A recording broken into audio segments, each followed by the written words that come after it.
Any idea? मी शिकवलेलं आहे, सांगितलेलं आहे. मला सांगा, जर मला स्लॅबचं जर सिमेंट काढायचं असेल तर मी ते कसं काढेल?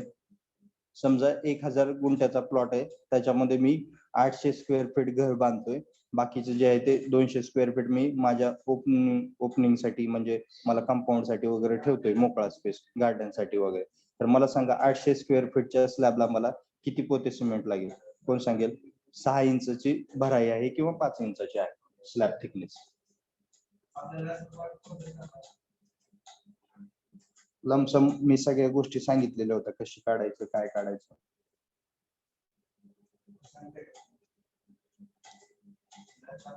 आहे आयडिया कुणाला? आठवतंय कुणाला? बोला.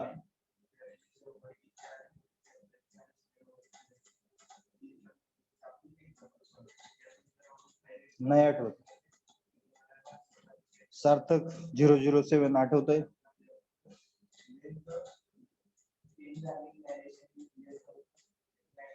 नाही येत, कुणालाच येत नाहीये.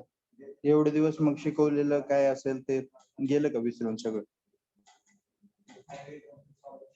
कोण सांगू शकते? ज्यांनी गोवर्धन कन्सल्टंटचे मला सर्टिफिकेट पाठवलेले आहेत, बऱ्याचशा विद्यार्थ्यांनी पाठवलेले. T2 बॅचने तर 15 जणांनी पाठवलेले. मग एक महिना काहीतरी 34 डेज तुम्ही काम केले, मग त्यामध्ये तुम्हाला तेवढी पण गोष्ट माहित झाली नाही का? स्लॅबचे कसे काढतो आपण सिमेंट बॅग एवढ्या स्क्वेअर फीट? प्रथमेश जाधव, दत्ता माने,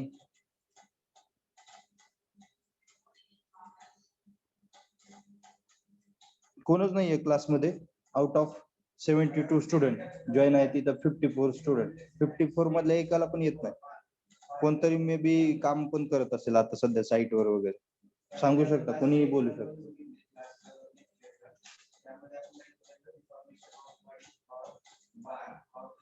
बघा, तुमचं जे सिमेंट आहे लागणार, मग तुमच्या स्लॅबला लागेल, कॉलमला लागेल, बीमला लागेल, तर ते सिमेंट कशावरती डिपेंड असतं? तर तुमच्या प्रपोर्शन वरती डिपेंड असतं. प्रपोर्शन काय? M20 आहे, M25 आहे, M15 आहे. म्हणजे प्रपोर्शन तुम्ही कोणतं वापरताय त्या प्रपोर्शन वरती तुमचं सिमेंट जे आहे ते अवलंबून आहे, किती बॅग्स लागणार आहे. जर प्रपोर्शन कमी ग्रेडचं असेल, म्हणजे M10 असेल, M15 असेल, असं प्रपोर्शन आपण फक्त PCC साठी यूज करतो. M20 असेल, M25 असेल, M30 असेल, हे असं आपण प्रपोर्शन बिल्डिंग साठी यूज करतो. शक्यतो आपण जे घरं बांधतो खेड्यामध्ये वगैरे G+1, G+2, त्याचं प्रपोर्शन कधीही 100% M20च असतो. ओके, लक्षात ठेवा. आणि ज्यावेळेस शहरामध्ये तुम्ही एखादी बिल्डिंग बांधता त्यावेळेस त्याचं प्रपोर्शन M25, M30 असं असतं. आणि अबाव M30 प्रीकास्ट मेंबर असतात. प्रीकास्ट म्हणजे काय? पोस्ट टेन्शनिंग म्हणजे काय? तुम्ही DSS मध्ये किंवा DSR RCC डिझाईन मध्ये शिकाल. प्रीकास्ट म्हणजे अगोदर कास्ट करून ठेवलेला, मग बीम्स असतील, मोठे मोठे कॉलम्स, पियर्स असतील, जे की तुम्ही ब्रिज साठी वगैरे युज करता, ते डायरेक्ट तुम्ही with the help of crane आणता आणि डायरेक्ट त्याला प्लेस करता, किंवा मोठ्या साईट वरती वगैरे तुम्हाला पाहायला मिळेल प्रीकास्ट मेंबर. आणि पोस्ट टेन्शनिंग मेंबर म्हणजे तुम्ही नंतर कास्ट केलेले मेंबर. ठीक आहे. आता आपल्याला मी विचारला होता प्रश्न तुम्हाला, 1000 स्क्वेअर फीटचा एरिया आहे, प्लॉट एरिया, त्यामध्ये मी 800 स्क्वेअर फीटचं घर बांधतोय, तर त्या 800 स्क्वेअर फीटच्या घरासाठी मला किती बॅग सिमेंट लागेल, म्हणजे कशासाठी? स्लॅबसाठी, असं विचारलं तुम्हाला. सरळ सरळ आहे, जेवढं स्क्वेअर फीट असतं तेवढ्याच बॅग्स लागत असतात. म्हणजे समजा 800 स्क्वेअर फीट आहे तर 80 बॅग्स ज्या असतात त्या लागत असतात तुमच्या स्लॅबसाठी. 5 इंच किंवा 6 इंच थिकनेस असेल तुमच्या स्लॅबची. 5 इंच म्हणजे समजतंय 125 mm, 6 इंच म्हणजे 150 mm, म्हणजे 80 बॅग लागतील. जर 700 स्क्वेअर फीट असेल तर 70 बॅग लागतील. जर 750 स्क्वेअर फीट असेल स्लॅब तर त्याला 75 बॅग लागतील. अतिशय सोपं आहे. तुम्हाला उद्या बाहेर गेल्यानंतर तुम्हाला कोणीही विचारू शकतो, तुमच्या घरचे विचारू शकतात, अरे आपला स्लॅब आहे एवढ्या स्क्वेअर फीटचा तर किती बॅग लागतील, तर तुम्हाला तेवढ्या सांगता आल्या पाहिजे. आणि प्लस मायनस 2 ते 5 बॅग करायच्या. का? तर कमी जास्त पडू शकतात बॅग. का कमी जास्त पडू शकतात? कारण तुमचे बीम जे आहेत ते बीमची डेप्थ आणि बीमची विड्थ किती आहे त्या स्लॅब मधल्या, त्याच्यावरती पण डिपेंड तुमच्या 2-4 बॅग मागे पुढे होऊ शकते. ठीक आहे, लक्षात आलंय सर्वांच्या? मग मी कशा बॅग सांगितल्या. मग आता मला एक जणांनी सांगा, कुणीही. आता कोण सांगतोय? स्मिता देशमुख, रोल नंबर 2, तुम्ही सांगा. 670 स्क्वेअर फीट माझा स्लॅब आहे तर किती बॅग लागतील?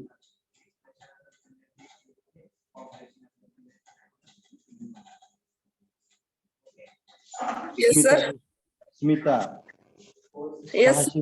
670 स्क्वेअर फीट स्लॅब आहे, तर किती बॅग लागतील मला सिमेंट?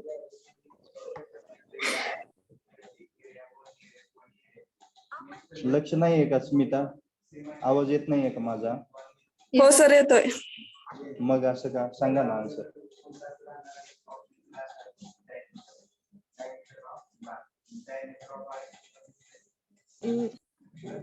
नाही माहिती सर. रोल नंबर 9 अस्मिता मोरे, तुम्ही सांगू शकताय? 60 किंवा 65. Good good good good. बघा आता सांगितलं टेक्निक तुम्हाला, थंब रूल. जेवढं स्क्वेअर फीट असतं तेवढ्याच बॅग ज्या आहेत त्या लागत असतात. जर 800 असेल तर 80, म्हणजे वरचा शून्य उडवायचा फक्त. आता 670 आहे म्हणजे वरचा शून्य उडवा, 67 बॅग लागतील. असं सांगत चला. प्लस मायनस 2 ते 5 होतात म्हटलं तुमच्या बीमच्या साईजेस. ठीक आहे, सर्वांना कळलं असेल मे बी. समजलंय सर्वांना कसं सांगितलं मी आन्सर? ऋषिकेश समजलं तुला? Roll number 14. Yes sir. Roll number 15 Aditya Ajabe. Aditya समजलं तुला? Yes sir. नंदन भोसले समजले तुम्हाला? 17 roll number. Yes sir. Nikhil Gogare roll number 22 समजलं तुम्हाला? Yes sir. Roll number 28 Varadraj Kadam समजलं तुला? Yes sir. ठीक आहे, म्हणजे जवळपास सर्वांना समजलं सिमेंट कसे काढत. आता नेक्स्ट शिकवतो तुम्हाला थंब रूल, स्टील कसं काढायचं. तुम्ही मे बी पुस्तक वाचलं असेल, माझ्यापेक्षा थोडेसे हुशारच आहात तुम्ही. पुस्तक वाचताना तुम्हाला लक्षात आलं असेल, एक लाईन आहे पुस्तकामध्ये, लॉंग वॉल शॉर्ट वॉलच्या, त्या लॉंग वॉल शॉर्ट वॉल लिहिलंय आणि त्याच्यावरती एक लाईन आहे पुस्तकामध्ये, मे बी निराली प्रकाशन आहे की टेकमॅक्स आहे माझ्या लक्षात नाहीये. त्यामध्ये एक लाईन आहे की 1 स्क्वेअर फीट जर तुम्हाला काय करायचं असेल, एरिया ऑफ स्टील 1 स्क्वेअर फीटचा म्हणजे आरसीसी मेंबर मध्ये, तर त्यामध्ये एवढं स्टील लागतं असं काहीतरी लाईन आहे. मग तिथं लिहिलंय 2.8 kg per square feet. 2.8 kg per square feet. लक्षात येते मी काय बोलतोय ते? 2.8 kg per square feet.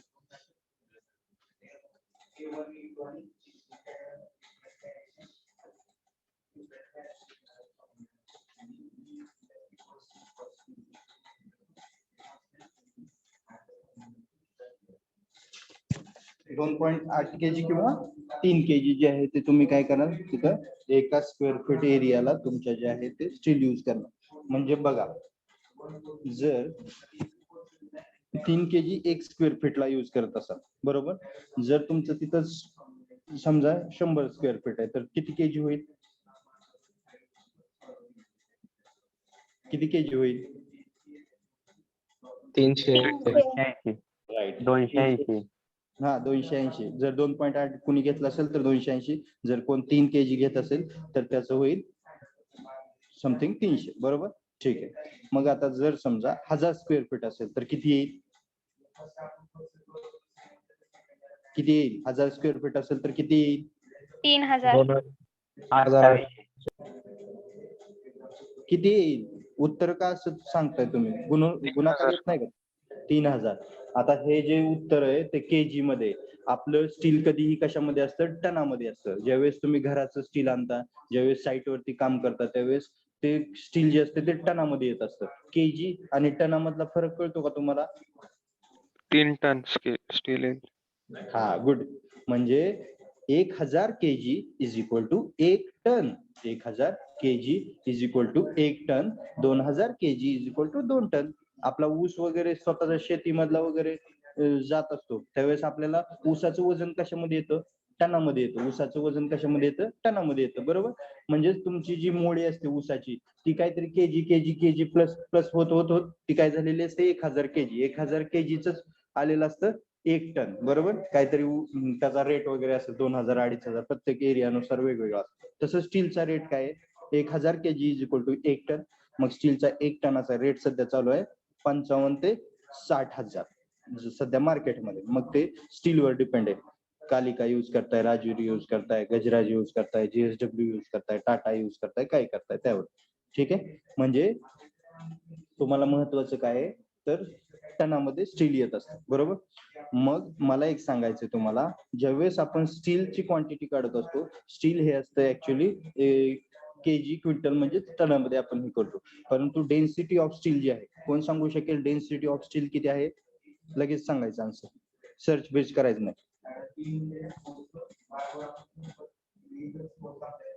Density of steel आहे 785 kg पर मीटर स्क्वेअर, म्हणजे 7,850 kg, बरोबर. 7,850 तुमची जी आहे ती डेन्सिटी ऑफ स्टील आहे, डेन्सिटी. ओके, जी आहे ती 7,850 kg पर मीटर स्क्वेअर, जे आहे ते तुमचे डेन्सिटी ऑफ स्टील आहे. ठीक आहे. मग आता तुमच्या लक्षात आलं सिमेंट कसं काढायचं, लक्षात आलं स्टील कसं काढायचं, लक्षात आलं. म्हणजे तुम्ही जर उद्या तुमचं घर 1,000 स्क्वेअर फीटचं बांधत असाल फक्त ग्राउंड फ्लोअर, तर तुम्हाला किती स्टील लागेल, कोण सांगेल? पटपट बोला. 3 टन 1 टन 1 टन नाहीये, 1 टन 3 टन 3 टन. गुड. जर तुम्ही स्वतःचं घर बांधत असाल तर तुम्हाला किती स्टील लागेल, तर 3 टन. जेवढं स्क्वेअर फीट त्याला इंटू 3 किंवा 2.8 करा किंवा 2.5 करा, थोडस प्लस मायनस.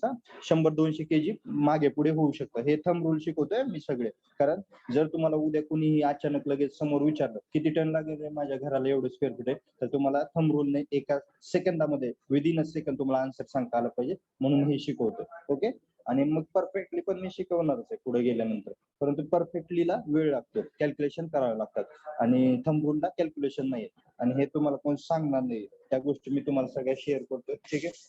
नेक्स्ट, आणखीन एक महत्वाचं आहे, मे बी मी माझ्या नोट्स मध्ये तुम्हाला लिहून दिलेलं आहे, माझ्या नोट्स मी तुम्हाला शेअर केलेल्या आहेत, त्यामध्ये पण असेल.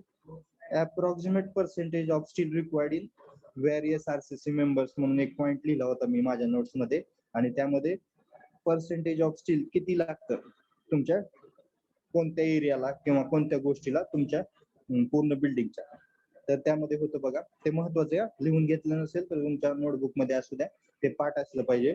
फाउंडेशन साठी तुम्हाला लागतं 0.5% to 0.8% of total volume of concrete. म्हणजे टोटल व्हॉल्यूम ऑफ कॉन्क्रीट जर फाउंडेशनचं समजूयात 1 मीटर क्यूब आहे, 2 मीटर क्यूब आहे, 7 मीटर क्यूब आहे. आता हे पण शिकवतो तुम्हाला, सर्वांनी अतिशय लक्ष देऊन ऐका बरं का, नाहीतर पुन्हा नंतर ह्याच गोष्टी रिपीट करायला मी नाही सांगणार तुम्हाला.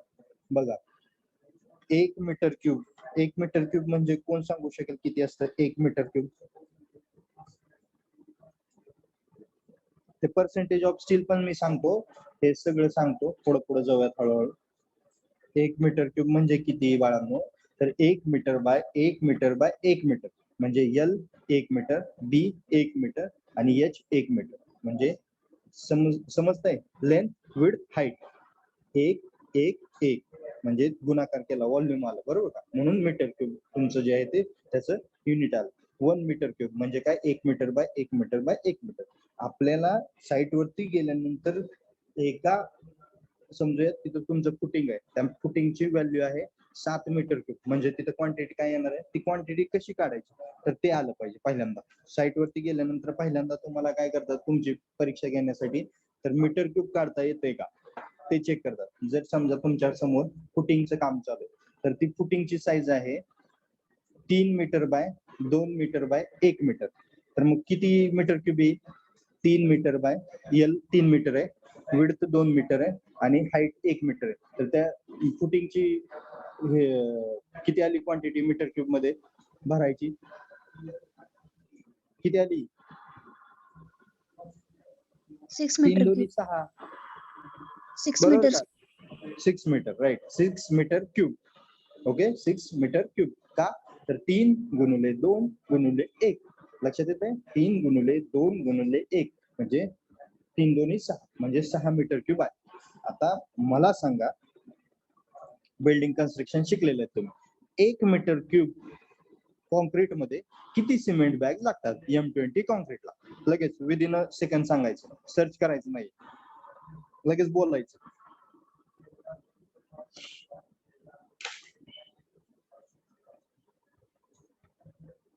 ठीक आहे, सर्च करण्यात काही वेळ घालू नका, मी सांगतो. 1 मीटर क्यूब ऑफ कॉन्क्रीट मध्ये तुम्हाला कमीत कमी 6 बॅग लागतात. कमीत कमी 6 बॅग लागतात M20 ला. जास्तीत जास्त 8 बॅग लागतात. मग त्या कधी लागतात? जर M25 M30 कॉन्क्रीट असेल तर सिमेंट बॅग लागतात. लक्षात घ्या.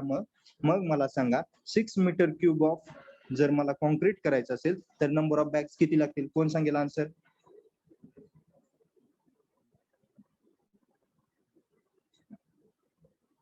किती लागतील? 36. गुड. 36 बॅग लागतील. संपलं. झालेत तुम्ही हुशार. येते सर्व आता. म्हणजे उद्या जर तुम्ही साईट वरती गेलात तर तुम्हाला पहिला प्रश्न विचारतील किती मीटर क्यूब क्वांटिटी मला इथं कॉन्क्रीट करावं लागेल. तर ते तुम्ही कसं करणार? Into L into B into height. Okay. Length into width into height. ते आलं मीटर क्यूब. मग उद्या तुम्हाला विचारतील पुन्हा दुसरा प्रश्न करतील साईटवर किती सिमेंट बॅग लागतील मला या मीटर क्यूब कॉन्क्रीटला. तर तुम्ही लगेच विदिन अ सेकंड आन्सर द्या. 6×6 = 36 म्हणजे 36 ते 40 बॅग लागतील असं आन्सर देऊन टाका. म्हणजे ओके तुम्ही पास झाले. ठीक आहे. तुम्हाला मग आता व्हॉल्यूम ऑफ कॉन्क्रीट काढायचं शिकलात तुम्ही आता. व्हॉल्यूम ऑफ कॉन्क्रीट एका मीटर क्यूब मध्ये किती बॅग्स असतात ते शिकलात. त्या बॅग्स कशा आल्या?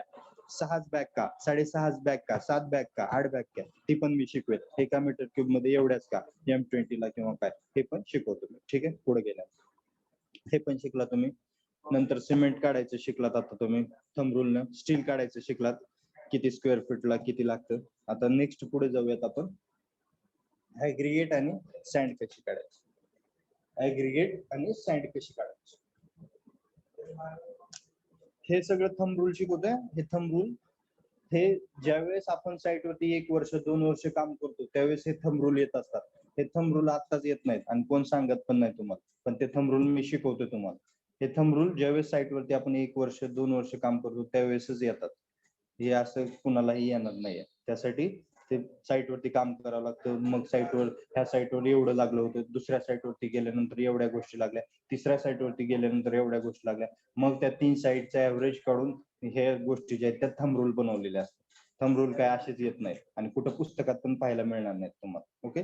ठीक आहे. आता आपण ऍग्रीगेट कशी काढायची ती शिकूयात. ओके. ऍग्रीगेट काढत असताना आपल्याला आणि सँड काढत असताना म्हणजे क्रश सँड असेल किंवा तुमची रेती असेल म्हणजे जी आपण रेती म्हणतो आपण तिलाच वाळू म्हणू शकतो आपण जी की आपण नदीमध्ये वगैरे सापडते. बरोबर. नदीमधलेला वाळूच म्हणतो ना आपण सगळेजण. रेती म्हणतो. ठीक आहे. रेती म्हणत असाल किंवा वाळू म्हणत असाल ती आपण एकतर प्लास्टरसाठी युज करतो आणि दुसरी गोष्ट म्हणजे क्रश सँड जे आहे ते आपण कशासाठी युज करतो तर आपल्या वीड बांधकाम करताना शहरामध्ये जाल ना पुणे सिटीमध्ये मुंबई सिटीमध्ये क्रश सँड मध्ये सगळं काम करतात. ओके. बांधकाम वगैरे क्रश सँड मध्ये करतात आणि प्लास्टर करताना फक्त रेती वापरतात. का असं तर क्रश सँडची व्हॅल्यू जी आहे एक ब्रासची ती आहे 3000 ते 3500 आणि रेतीची व्हॅल्यू जी आहे एक ब्रासची ती आहे 6000 ते 7000. त्यामुळे बघा रेट मध्ये किती डिफरन्स आहे. दोन्ही रेट बघा म्हणजे डबलच आहे रेतीचा रेट. म्हणून रेती जी आहे ते फक्त प्लास्टरिंग साठी शहरामध्ये युज करतात आणि ऍज अ मॉर्टर म्हणून क्रश सँड युज करतात. ठीक आहे. क्रश सँड युज करत असताना तुम्हाला क्रश सँड ही कमी थिकनेसची पाहिजे. तुम्ही ज्यावेळेस कॉलेजवरती याल त्यावेळेस तुमच्या कॉलेजमध्ये इथं स्वेरीवरती आपलं काम चालू आहे बघा. तुमच्या ग्राउंडचं काम चालू आहे क्रिकेट ग्राउंडचं. त्यासाठी आता सध्या कंपाऊंड वॉल बनवायला चालू आहे बघा. त्यासाठी क्रश सँड आलेली तुम्हाला दिसेल तुम्ही ज्यावेळेस एंट्री माराल कॉलेजमध्ये पार्किंगच्या ठिकाणी. नंतर तुम्हाला दिसेल ऍग्रीगेट दिसेल, नंतर स्टील दिसेल. मग ते एल कसे मारतात काय कसे मारतात जर कोण आलं असेल तर त्यानं पाहिलं असेल. ठीक आहे. आता आपण ऍग्रीगेट आणि सँड कशी काढायची पाहूयात. एक पॅन असतो. पॅन म्हणजेच त्याला पाटी असं मराठीमध्ये म्हणतो. हिंदीमध्ये त्याला घमेला असं म्हणतात. ठीक आहे. पाटी घमेला किंवा त्याला पॅन म्हणूयात इंग्लिशमध्ये म्हणजे पाटी. ओके. त्या पाटीमध्ये जी ऍग्रीगेट बसणार असते एका पाटीमध्ये किंवा एका पाटीमध्ये सँड जी बसणार असते रेती जी बसणार असते क्रश सँड तिचं व्हॉल्यूम जे असतं ते ऍक्च्युली 0.33 असतं. तिचं व्हॉल्यूम किती असतं त्या पाटीचं ते जे असतं ते 0.33 असतं. लक्षात ठेवा. म्हणजे एक घमेल्यामध्ये जर ऍग्रीगेट घेतली तरी तिचं व्हॉल्यूम जे असतं ते 0.33 असतं आणि त्याच घमेल्यामध्ये जर आपण क्रश सँड घेतली किंवा रेती घेतली तरी त्याचं व्हॉल्यूम किती असतं 0.33 असतं. Okay. Got it all of you. लिहून घेताय. ज्याला लिहून घ्यायचं असेल त्यांनी लिहून घ्या. ज्याला फक्त ऐकायचं असेल आणि सोडून द्यायचं असेल त्यांनी सोडून द्या आणि ज्याला वाटतंय की हे आपल्याला पुढे आयुष्यामध्ये उपयोग आहे त्यांनी लक्ष देऊन ऐका. ठीक आहे, बघा 0.33 लक्ष द्या. आता माझं कन्स्ट्रक्शन जे आहे ते आहे 2500 स्क्वेअर फीटचं. ठीक आहे, माझी बिल्डिंग जी आहे ती 2500 स्क्वेअर फीटची आहे. 2500 स्क्वेअर फीटच्या बिल्डिंगला मला मग सिमेंट बॅग्स किती लागतील स्लॅबला? 250. 250. गुड. मला स्लॅबला जे आहेत ते सिमेंट बॅग किती लागतील? 250. ठीक आहे, मग तुम्ही काय करा, लिहून घ्या 0.33 इंटू 250 नंबर ऑफ बॅग्स. आपण जे आहे ते स्लॅब साठी काढतोय. स्लॅब साठी मला किती ब्रास वाळू लागणार आहे आणि किती ब्रास मला खडी लागणार आहे, कारण आपण स्लॅब कास्ट करतोय त्या स्लॅब साठी काढतोय. आता माझं बिल्डिंग जे आहे ते 2500 स्क्वेअर फीटची बिल्डिंग आहे. मग त्यामध्ये 2500 स्क्वेअर फीटच्या बिल्डिंग मधलं मला काय काढायचंय? सिमेंट काढायचं. सिमेंट तर काढलं सर्वांनी, 250 बॅग आल्या बरोबर. आता आपल्याला काढायचे ऍग्रिगेट आणि क्रश सँड किंवा रेती म्हणू शकतो सँड. इक्वल टू करा 0.33 गुणिले 250 करा, 0.33 गुणिले 250 करा, दोन्हीच्या समोर लिहिलं. आता आणखीन एक इंटू करायचं. आता आणखीन एक इंटू काय करायचं आपण, तर मिक्स प्रपोर्शन. मिक्स प्रपोर्शन काय आहे तुमचं? मिक्स प्रपोर्शन काय आहे? M20 बरोबर. M20 मिक्स प्रपोर्शनला काय वापरतो आपण? 1:1:3 बरोबर आहे का? चुकतंय? बरोबर आहे. बरोबर आहे. हा, M20 चं प्रपोर्शन काय आहे? तर 1:1:3. मग मला सांगा 1.5 म्हणजे काय आहे? क्रश सँड आहे, बरोबर आहे का? बरोबर आहे का? Yes sir. आणि पुढचं 3 जे आहे ते ऍग्रिगेट आहे, बरोबर आहे? Yes. हा, आता बघा मी एक तुम्हाला फोटो तोपर्यंत शेअर करीन. एक सेकंड वेट करा.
ठीक आहे, स्क्रीन दिसते सर्वांना? दिसते का स्क्रीन? हो सर, Yes. दिसते. हा, आता हा जो येलो कलरचा समोर दिसतोय ना, हा आहे, त्याला म्हणतात वे बॅचर. त्याला काय म्हणतात? वे बॅचर. वे बॅचर कशासाठी असतो साइट वरती? तर आपल्याला प्रपोर्शन जे आहे, समजूयात M25 किंवा M20 दिले, तर ह्या बॅचर मध्ये हे जे 2 हॉपर दिसतात, त्या हॉपर मध्ये एका बाजूला टाकायची क्रश सँड, एका बाजूला टाकायची ऍग्रिगेट. एका बाजूला टाकायची क्रश सँड, एका बाजूला टाकायची ऍग्रिगेट. इथं क्रश सँड दिसत असेल, ह्या लेडीज लोकांच्या पलीकडे ही जी दिसते ती क्रश सँड आहे बघा. हे लेबर्स आहेत, ते काम करतायत. ते कशासाठी आलेले आहेत? त्याला आपण स्लॅब साठी बोलवलेलं आहे. स्लॅब करण्यासाठी आपण त्याला काय म्हणतो?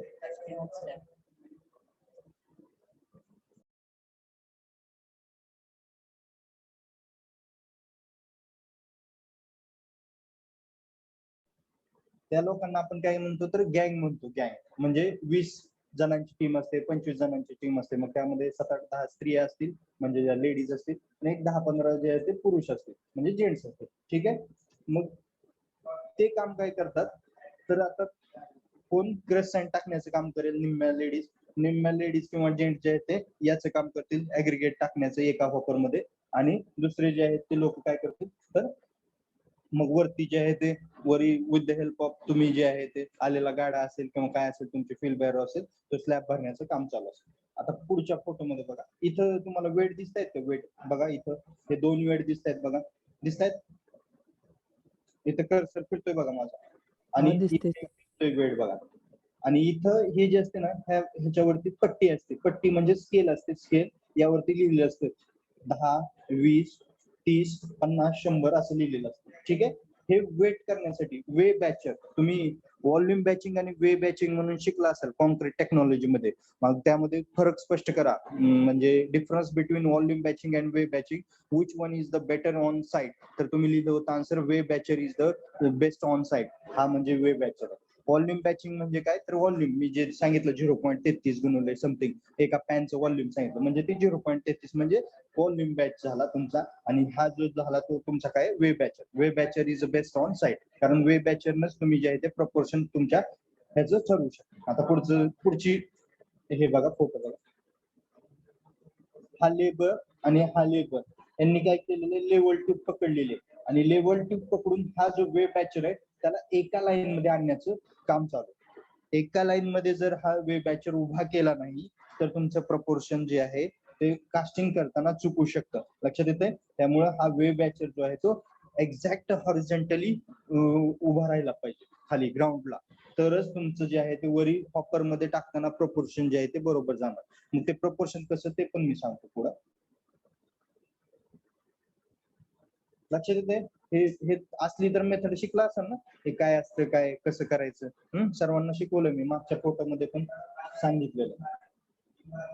बघा हे चेक केलं जातं. ठीक आहे, ठीक. आता मग पहा,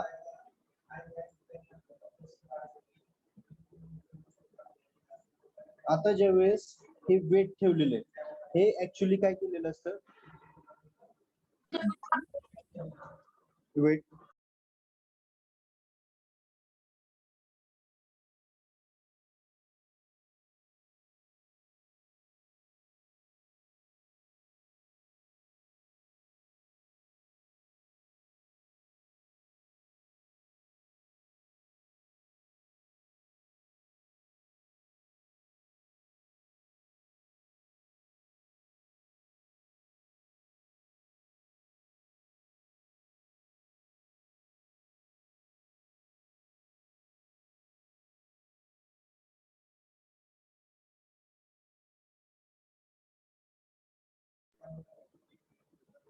ठीक आहे. बघा आपण प्रपोर्शन कसं ठरवतो.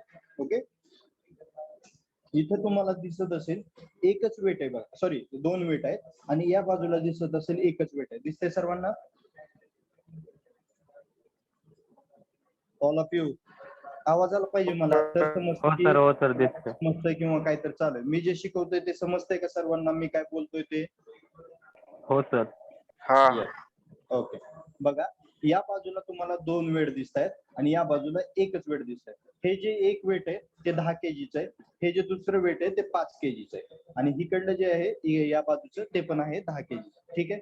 आता बघा या बाजूला म्हणजे मी ऑब्विसली जी आहे ती ऍग्रिगेट टाकतोय. ऑब्विसली ह्या हॉपर मध्ये ह्या बाजूला ऍग्रिगेट टाकतोय, आणि ऑब्विसली या बाजूला मी क्रसेंट टाकतोय. का असं? तर बघा जिकडं वेट जास्त तिकडे ऍग्रिगेट असणार. का? तर आपलं प्रोपोर्शन काय आहे 1:1:3 म्हणजे 3 पार्ट ऑफ ऍग्रिगेट. म्हणजे जास्त ऍग्रिगेट कुठे टाकावं लागेल त्याचं प्रोपोर्शन, म्हणून इथं जे आहे ते वेट जास्त आहे बघा, म्हणजे इकडे टाकणार. आणि जिकडे कमी आहे म्हणजे इकडे काय टाकणार मी क्रसेंट टाकणार. आणि डायरेक्ट या हॉपर मध्ये तुम्ही काय टाकणार सिमेंटची बॅग टाकणार. म्हणजे हे पडलेलं मटेरियल डायरेक्ट आता येईल, सिमेंट जाईल, हे उचललं जाईल आणि ह्या घाणीमध्ये पडेल. मग ह्या घाणीमध्ये हे मिक्सिंग होईल आणि मग नंतर वरी जाईल. ठीक आहे. ह्या गोष्टी सगळ्या माहित आहेत, तुम्ही हुशार आहात त्या बाबतीत. मग आता पाहूयात हे कसं ठरवलं. बघा M20 आणि M25. M20 साठी प्रपोर्शन आहे 1:1:3 आणि M25 साठी प्रपोर्शन आहे 1:1:2. बरोबर आहे मी बोलतोय ते? Yes sir. ओके, ठीक आहे.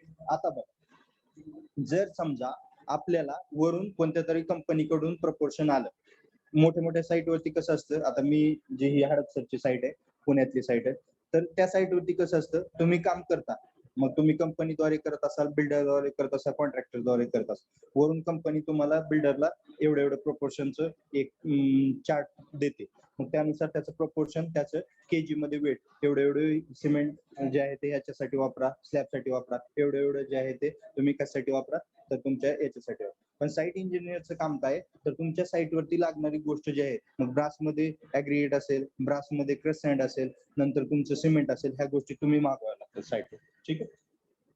मग आता समजूया तुम्हाला इथलं काम जे आहे ते M25 प्रपोर्शन चालू आहे. M25 म्हणजे 1:1:2 म्हणजे 2 पार्ट मला काय करायचे, ऍग्रीगेटचे टाकायचे. ते तर तुम्हाला सर्व माहित आहे. जर एक पोतं मी सिमेंट टाकत असेल तर एक पोतं मला क्रश सँड टाकली पाहिजे आणि 2 पोती जे आहेत ते मला ऍग्रीगेट टाकले पाहिजे, तरच माझं प्रपोर्शन जे आहे ते M25 मॅच होईल. ठीक आहे. मग आता मला जर M25 साठी या साईट वरती आलं होतं, 165 kg जी आहे ती ऍग्रीगेट वापरा. मग 165 kg कधी होईल, ज्यावेळेस मी अशी 2 वेट ठेवली, एक वेट म्हणजे 10 kg, म्हणजे तिथं डायरेक्ट ते 100 वरती हे करतं, आणि एक वेट म्हणजे 5 kg, म्हणजे हे इथं 50, म्हणजे 150 kg पर्यंत गेलो, आणि वरती काय समथिंग 165 म्हटलं ना, म्हणजे 15 राहिलं, बरोबर. तो जो दुसऱ्या यामध्ये दिसेल तुम्हाला, हा आहे का, हा इथं दिसतोय का, हा कर्सर थांबलाय बघा माझा, हा जो आहे ना, हा सेट करताना बघा, याचा इथं कोनिकल हे आहे बघा, कोनिकल हे, ते कुठं थांबवलंय मी, 165 थांबवलंय, म्हणजे 165 ला थांबवलेलं आहे बघा. परत येतोय मी त्या फोटोवरती, हो का, बघा. ज्यावेळेस मी या हॉपर मध्ये ऍग्रीगेट टाकतोय, त्यावेळेस ज्यावेळेस मी ऍग्रीगेट टाकतोय या हॉपर मध्ये, त्यावेळेस हे जे वेट आहे हे एक्झॅक्ट मिडलला आलं पाहिजे, म्हणजे हे उचललं गेलं पाहिजे आणि मिडल पोर्शनला स्ट्रेट झालं पाहिजे. ज्यावेळेस हे हॉरिझॉन्टल होईल त्यावेळेस समजायचं की ह्या हॉपर मध्ये राईट 165 kg जी आहे ती खडी पडलेली, म्हणजेच तुमचं बरोबर आहे टाकलेलं. मग तुम्ही साईट इंजिनियर आहात, तुम्ही साईट वरती काम करताय, स्लॅब वरती तुम्ही उभा आहेत, काम चालू, त्यावेळेस तुमचं ऑब्झर्वेशन पाहिजे की ज्यावेळेस 165 ला हे हॉरिझॉन्टल झालंय, त्यावेळेस तुमच्या ह्या हॉपर मध्ये किती पाट्या किंवा किती घमेले किंवा किती पॅन जे आहे ते खडी पडलेले. समजूयात खडी पडलेले 10 पाट्या. ठीक आहे, समजूयात. बघा मी समजूयात म्हणतोय, म्हणजे 10 पाट्या जे आहे ती खडी यामध्ये पडली. नेक्स्ट इकडे येऊयात. इकडं माझ्या साईट वरती आलं होतं 134 kg जे आहे ते मला इथं क्रश सँड पाहिजे. 134 kg जे आहे ते माझ्या इथं मला क्रश सँड पाहिजे. मग आपण काय करणार, हे पण हॉरिझॉन्टल जिथपर्यंत 164 ला बघा इथं दिसतंय, बघा इथं डायरेक्शन दिसतं, 134 ला सेट करणार, तोपर्यंत टाकणार यामध्ये क्रश सँड ह्या हॉपर मध्ये, जोपर्यंत 134 ला थांबत नाही, हॉरिझॉन्टल होत नाही. ठीक आहे. मग त्यावेळेस जे 134 ला थांबलं, हॉरिझॉन्टल झालं, तर त्यावेळेस पण मोजायचे की किती घमेले जे आहेत ते आपण यामध्ये क्रश सँड टाकले. समजा 8 घमेले टाकले. नेक्स्ट, मग आता तुम्हाला प्रत्येक वेळी हे चेक करायची गरज नाहीये, पहिल्यांदा फक्त चेक करा. मग लक्षात आलं तुमच्या 10 पाट्या जे आहेत ते ऍग्रीगेट टाकायचे, 8 पाट्या जे आहेत ती क्रश सँड टाकायची. मग तुम्ही कंटिन्यू काम करू शकता. लक्षात आलं प्रपोर्शन कसं ठरवलं मी वेब बॅचरद्वारे, तर एवढं एवढं मला लागतंय. मग आता आपल्याला काढायचंय quantity of aggregate, sorry brass मध्ये उत्तर काढायचं आपल्याला, स्लॅबला किती लागेल, 2500 स्क्वेअर फीटला, बरोबर. मग आता आपण तिकडे येऊयात. ऍग्रीगेट इज इक्वल टू 0.33 एका घमेलेचं व्हॉल्यूम इंटू 250 बॅग, मला 2500 स्क्वेअर फीट स्लॅबला लागणार, इंटू इंटू काय करणार, तर एका हॉपर मध्ये एका सिमेंट बॅग साठी टाकलेलं प्रपोर्शन. मग किती किती टाकलेलं आहेत आपण, किती टाकले पाट्या यामध्ये ऍग्रीगेट, 10. राईट. करा 0.33 गुणुले 250 गुणुले 10, आन्सर सांगा प्लीज मला पहिल्यांदा. 825. 825. 825 म्हणजे 8.25 ब्रास. बघा 825 म्हणजे काय, 8.25 ब्रास मला 2500 स्क्वेअर फीटचं काम करण्यासाठी ऍग्रीगेट लागेल. संपलं, इतकं सोपं आहे. पुन्हा crush sand is equal to लिहा 0.33 गुणुले 250 गुणुले इकडे किती पाट्या टाकल्या क्रश सँडच्या, 8 करा आणि उत्तर सांगा. 660. 660. 6.60 ते जे आहे ते ब्रास आलं उत्तर. क्रश सँड मला 6.6 ब्रास लागेल 2500 स्क्वेअर फीटच्या स्लॅबसाठी. संपलं, इतकं सोपं असतं काम करणं. फक्त ते जे आहे ते थोडंसं टेक्निक आणि प्रत्येक थंब रूल किंवा गोष्टी ज्या आहेत त्या माहित असल्या पाहिजेत, म्हणजे तुम्ही विदिन अ सेकंड मध्ये आन्सर जे आहे ते सांगू शकता. Got it all of you? समजलं सर्वांना? Yes sir. ओके ठीक आहे. काय प्रॉब्लेम कुणाला? सिमेंट काढायचं कसं थंब रूलने शिकलात तुम्ही आज. स्टील कसं काढायचं थंब रूलने शिकलात आज. ऍग्रिगेट कशी काढायची ब्रास मध्ये ती शिकलात आज. सँड कशी काढायची क्रश सँड किंवा रेती ती शिकलात आज. नंतर तुम्ही व्हॉल्यूम कसं काढायचं एखाद्या गोष्टीचं ते शिकलात आज. त्या व्हॉल्यूम मध्ये किती एम क्यूबला किती सिमेंट लागतं ते शिकलात आज. Okay got it all of you. काय प्रॉब्लेम कुणाला? Hello sir. हा बोला. तुम्ही ते इथं वे बॅच आणि काउंट केलं आपण केजी किती आहे किंवा किती सँड घेतलं ते. पण मग वरती तुम्ही म्हणला पाटी 8 इकडे 8 म्हणला क्रश सँड आणि इकडे 10 बॅग्स घेतल्या. मग त्यांनी अगोदरच काउंटिंग करते का त्याला वेगळी काय मेथड असते काउंट करण्यासाठी? नाही अगोदर आपण नाही काउंट करत. जसं आपल्याला कंपनीद्वारे एक शीट आलेलं असतं त्या शीट वरती लिहिलेलं असतं की 135 केजी 165 केजी M25 कॉन्क्रीट आहे. त्यासाठी एक सिमेंट बॅग जर टाकत असाल तर त्यासाठी 165 केजी खडी टाका. 135 केजी जी आहे ती तुम्ही क्रश सँड टाका. मग 165 केजी कधी होते तर ज्यावेळेस तुम्ही 10 घमेले इथं टाकताय त्यावेळेस तुमचे हे वेब बॅचर जो आहे तो दाखवतो की 165 ला स्टॉप झाले म्हणजे 10 पाट्या जे आहेत ते तुम्हाला ऍग्रिगेट टाकावं लागेल. ज्यावेळेस 135 होणार आहे त्यावेळेस इथं 8 पाट्या पडल्यानंतर हे वजन जे आहे ते इथं हॉरिझॉन्टल होईल. त्यावेळेस तिथं लक्षात येईल की 135 केजी झाले. म्हणजे तुमच्या लक्षात आलं की 165 केजी म्हणजे 10 पाट्या ऍग्रिगेटच्या आणि 135 केजी म्हणजे क्रश सँडच्या 8 पाट्या. हे लक्षात आल्यानंतर तुम्हाला नंतर मोजायची गरज नाहीये. तुम्ही नंतर त्याप्रमाणे काम जे आहे ते प्रत्येक सिमेंट बॅगला करू शकता. ओके. हा येस सर. आणखी कुणाला काही प्रॉब्लेम?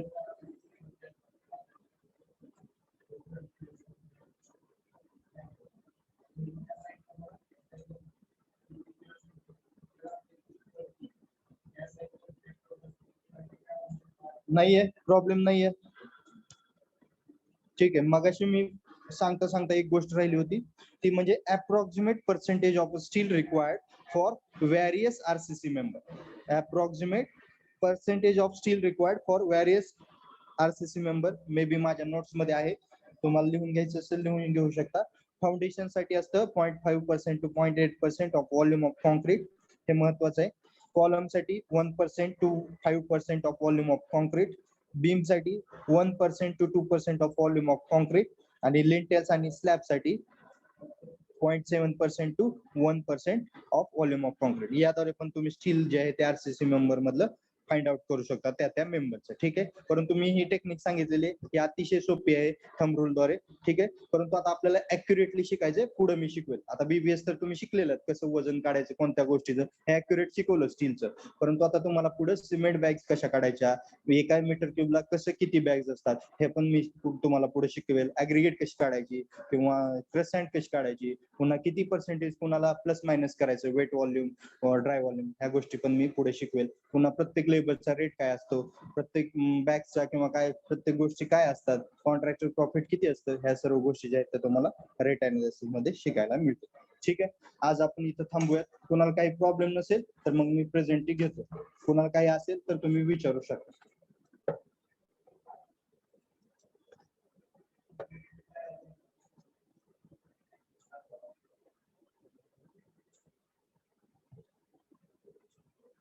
ओके प्रॉब्लेम नाहीये म्हणजे बोलत नाहीयेत म्हणजे. ठीक आहे. Roll number 1. Present. Roll number 2. Present. मी जे शिकवतो ते समजतं ना सर्वांना? Yes sir. Anup Pote roll number 47 समजतं ना? अनुप. पवन कुदळे रोल नंबर 32 समजतंय. हो सर समजतंय. Okay. Roll number 3. Present absent द्या. चला roll number 3. Roll number 4. Present. 5. Present. 6. 6 present. 7. 8. Present. 9. Present. 10. Present sir. 11. Present. 12. Present. 13. Present sir. 14. Present. 15, Present. 16, 17, 18, Present, sir. 19, 20, Present, sir. 21, 22, Present, sir. 23, 24, Present. 25, Present. 26, Present, sir. 27, Present, sir. 28, Present, sir. 29, Present, sir. 30, Present, sir. 31, Present, sir. 32, Present, sir. 33, Present, sir. 34, Present, sir. 35, 36, Present, sir. 37, Present, sir. 38, Present, sir. 39, 40, 41, Present. 42, 43, Present. 44, Sir, 40 present. Present. 44 पण आहे. 45. 45, 44 present, sir. हो 45 present. 45, Present, sir. Present. 46. Present, sir. जरा स्वतःमध्ये जीव असल्यासारखं presenty द्या. थोडस नाश्ता केला असेल घरी येत ना, जेवण तर झालं असेल तुमचं, मग थोडस त्यांना प्रेझेंट सर आवाज येऊ द्या थोडस व्यवस्थित. काय करताय? 46, Present, sir. 47, Present, sir. 48, 49, Present, sir. 50, 50, 51, Present, sir. 52, Present. 53, 54, Present, sir. 55, Present. 56, Present. 57, 58, Present, sir. 59, Present, sir. 60, Present. 61, 62, Present, sir. 63, 63, Present, sir. 64, 64 आहेत का? 65, present sir. 66, Present. 67, Present, sir. 68, 69, Present. 70, Present. 71, Present, sir. 72. Hello हा बोला. Sir, ते सार्थकचं network connection गेले. सार्थक 42 number सांगितलं. किती number आहे त्याचा? 42. 42. वकिली भारी करतो हा दत्ता. वकिली जमते बघ तुला. सर. कसे लय मित्र मित्र करून बघ बेट्या. राहशील पाठीमागे. Sir 40 present. Sir 40 किती? 70 present. ना? हा, ठीक आहे ठीक आहे ठीक आहे. Okay. Sir हा, 40 40 present. बघा ऍबसेंट नंबर बघा. Role number 3, 7, 16, 17, 19, 21, 17 present. 21, 23, 35, 39, 48, 50, 53, 57, 61, 64, 72. Role number 3. 64 present. मग ऋतुजा तुम्ही का बोलला नाही? 64.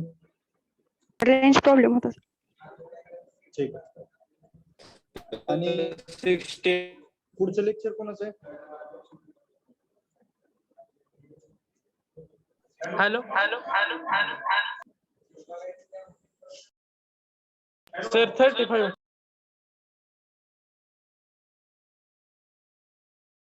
35 नाव काय रे तुझं? 35 नाव सांग. तुळशीदास लोंढे सर. ओके. ठीक.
आवाज येतोय का सगळ्यांना?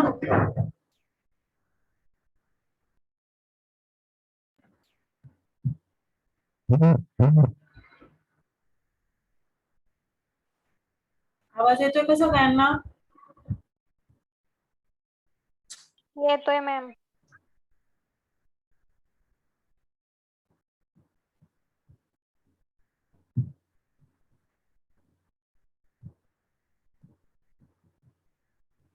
आवाज येतोय का सांगा.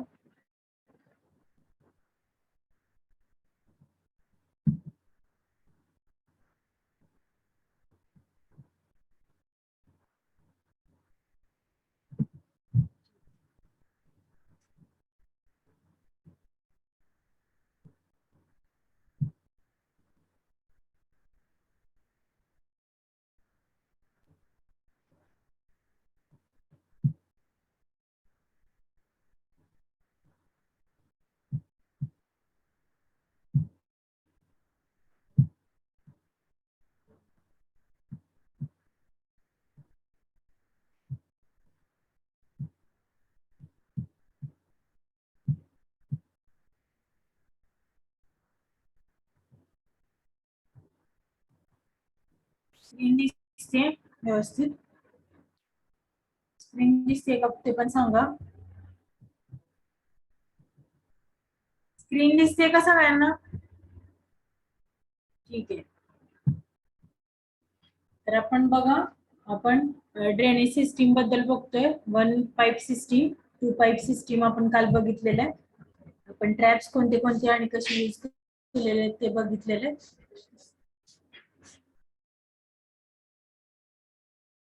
त्यांना सांगायचं. 1 मिनिट साळुंके सर काय म्हणतात बघा.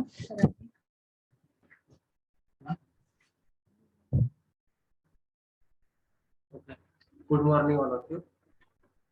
फर्स्ट डोस कुणाचा राहिलाय त्यांनी आजच्याच कॉलेजला रिपोर्ट करायचा. फर्स्ट डोस कुणाचा राहिलाय त्यांनी आजच्याच रिपोर्ट करायचा कॉलेजला. ज्यांनी अजून कोणी लस घेतली नाही, वॅक्सिन कोणी घेतली नाही, त्यांनी आजच्याच कॉलेजला रिपोर्ट करायचा. ओके. कोणी जर राहिलं तर तुमची जबाबदारी असेल. कॉलेज स्टार्ट होणार आहे तुमचं दिवाळीनंतर, त्यासाठी तुम्हाला वॅक्सिन घेणं गरजेचं आहे. ज्यांचं कुणाचं वॅक्सिन घ्यायचं राहिलंय, फर्स्ट डोस म्हणायला मी, आणि कुणाला सेकंड डोस जरी घ्यायचा असला तरी ते कॉलेजला रिपोर्ट करू शकतो. पण मॅक्झिमम ज्यांचा फर्स्ट डोस राहिलाय, फर्स्ट वॅक्सिन राहिलंय, त्यांनी आजच्याच कॉलेजला रिपोर्ट करायचंय. कोणतंच रिझन सांगायचं नाही. तुम्ही लेक्चरला आता नसता तरी चालेल, पण आजचाच तो डोस कम्प्लीट करायचा. आणि कम्प्लीट केल्यानंतर मला येऊन भेटायचं काय झालं माझा फर्स्ट डोस. ओके. तर नसेल घेतला त्यांनी आत्ताच्या आता आवरून पटकन निघा आणि कॉलेजवर रिपोर्ट करा. थँक्यू. मला कॉलेज जॉईन करण्यासाठी 2 डोस कंपल्सरी आहेत. ज्यांनी वॅक्सिन नाही घेतली त्यांनी पहिल्यांदा वॅक्सिन घ्या, कारण तुमचं ऑफलाईन कॉलेज स्टार्ट होणार आहे. सो तुम्हाला कॉलेज अटेंड करण्यासाठी जे डोस आहे ते कंपल्सरी घेणं मॅन्डेटरी आहे. ज्यांचे राहिले त्यांनी तसं सांगा, तुम्ही मेसेज करा मला आणि तुम्ही लेफ्ट केलं तरी चालेल लेक्चर मधून. पण तुम्ही इथं डोस घेण्यासाठी आलं तरच तुमची जी अटेंडन्स ती कन्सिडर केली जाईल. अदरवाईज तुम्ही लेक्चर जॉईन करू शकता. जे जातील त्यांच्यासाठी आपण जे रेकॉर्डिंग आहे ते मी त्यांना शेअर करेल आजच्या लेक्चरचं. कोण कोण आहेत असे ज्यांनी फर्स्ट डोस नाहीये घेतला अजून, सांगू शकताय का? अनम्यूट करून सांगा, कारण इम्पॉर्टंट आहे तुमचे वॅक्सिनेटेड असलेले तुम्ही आहेत का. कोणी 42 पार्टिसिपंट्स आहेत, त्याच्यातले कोणी आहेत का ज्यांनी फर्स्ट डोस नाहीये घेतला? कंपल्सरी केलेलं आहे स्टुडंट साठी आहे वॅक्सिनेशन आपलं आजचं जे आहे ते. सो ज्यांनी नाहीये घेतलं त्यांनी वॅक्सिन घ्या लवकरात लवकर. कॉलेज सुरू करायचंय. ज्यांचं वॅक्सिन दोन्ही डोस झालेले आहेत त्यांच्यासाठीच, त्यांनाच अलाउड आहे कॉलेज जॉईन करायला ऑफलाईन, बाकीच्यांना अलाउड नाहीये. सो तुम्हाला वॅक्सिन तुम्ही कंपल्सरी घेणं इम्पॉर्टंट आहे. म्हणजे गव्हर्नमेंट कडून जे नोटीस आली आपल्याला त्याच्यामध्ये तुम्ही वॅक्सिनेटेड असेल तरच तुम्ही ऑफलाईन कॉलेज जेव्हा सुरू होईल तेव्हा तुम्ही अलाउड आहे तिथं ऑफलाईन कॉलेज करण्यासाठी. तुमचे जे सर्टिफिकेट्स आहेत ते पण आम्हाला बघायचे. सो तुम्ही जे वॅक्सिन घेणार आहे ते लवकरात लवकर जिथे तुम्हाला अवेलेबल होईल ते तुम्ही दोन्ही डोस कम्प्लीट करा तुमचे. ठीक आहे.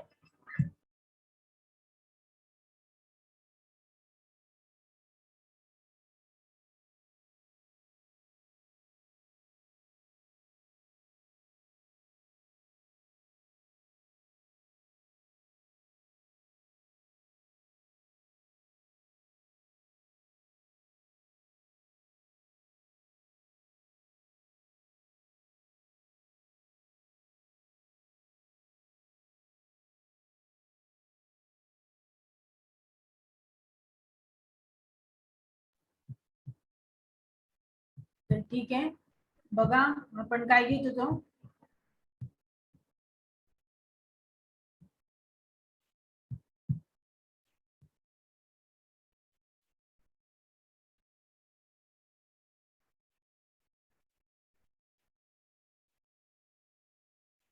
स्क्रीन दिसते का तुम्हाला? एकदा सांगता का? स्क्रीन दिसते?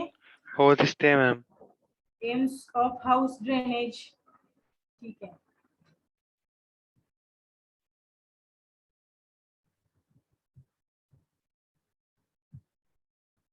तर आपण काल काय बघितलं, 1 पाईप सिस्टीम आणि 2 पाईप सिस्टीम, जी आपली सॅनिटरी सिस्टीम आहे ती आपण कशी डिझाईन करतोय आणि त्याच्यामध्ये आपलं जे व्हेंटिलेशन आहे किंवा जे आपले सॉलिड मॅटर असेल आणि जे लिक्विड मॅटर आहे, म्हणजे जे आपलं किचन आणि बाथरूम मधलं जे वेस्ट आहे आणि जे आपलं टॉयलेट मधलं वेस्ट आहे, ते आपण काय केलेलं आहे, सेपरेट सिस्टीम, सेपरेट पाईप्स आहेत त्या प्रोव्हाइड केलेल्या आहेत. कशासाठी?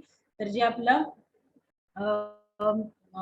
म्हणजे वेस्ट आहे ते मिक्स होणे आणि मिक्स काऊन नाही व्हायला पाहिजे, तर जे तुमची ड्रेनेज लाईन आहे, जी मेन ड्रेनेज लाईन आहे, तिथे तुम्ही ते एकत्रच होणार आहे वेस्ट. तिथं सगळ्याच तुमचं कॉलनी असेल किंवा तुमचं पर्टिक्युलर एरिया असेल, त्या एरियाचा वेस्ट तुमच्या त्या ड्रेनेज लाईन मधून जाईल. म्हणजे व्हेंटिलेशन आहे किंवा जे काय म्हणतात त्याला, तिथलं जे व्हेंटिलेशन आहे ते मेंटेन करण्यासाठी आणि तिथले जे फोल गॅसेस आहेत त्याच्यामुळे आपला जो हायजीन आहे तो डिस्टर्ब होणार आहे तुमच्या बिल्डिंगचा किंवा तुमचं जे हाऊस आहे त्याचा.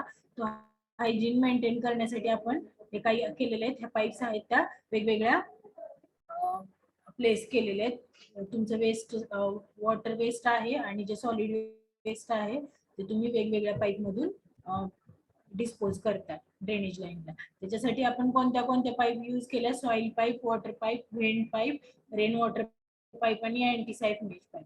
आता हे जे पाईप आहे त्याच्यामध्ये मी तुम्हाला काल दाखवलं, सॉइल पाईप आपण वेस्ट मॅटर किंवा जे एक्सक्रीटा आहे ते तुम्ही डिस्पोज करण्यासाठी यूज केले. वॉटर पाईप आहे ते तुमचे जे लिक्विड वेस्ट आहे ते डिस्पोज करण्यासाठी केले. व्हेंट पाईप आहे ते तुमच्या कशासाठी? व्हेंटिलेशन ऑफ दी, तुमची जी पाईप सिस्टीम आहे त्या पाईप सिस्टीमचं व्हेंटिलेशन मेंटेन करण्यासाठी जे कोल गॅसेस आहेत ते बाहेर टाकण्यासाठी तुम्ही व्हेंट पाईप यूज केली. रेन वॉटर पाईप कशासाठी? तर हे मेनली तुम्ही जे रेनी सीझन मध्ये जो रेनफॉल होणार आहे त्याच्यासाठी आपण पाईप यूज केले. ते जे रेन वॉटर आहे ते तुम्ही काय करणार आहे, डायरेक्टली ग्राउंडला किंवा जो ग्राउंड वॉटर टेबल आहे त्याला तुमचं ते इन्क्रीज करण्यासाठी ती पाईप डायरेक्टली तुम्ही ग्राउंड मध्ये सोडून देणार.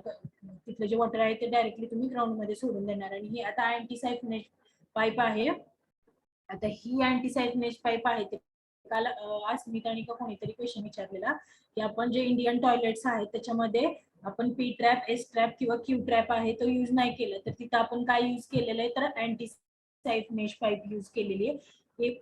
हे अँटी सायफनेज पाईप कशासाठी? जर जे आपला ह्युमन एक्सक्रीटा आहे तो जेव्हा त्याचं पण जे फ्लो आहे तो with the help of gravity होणार आहे.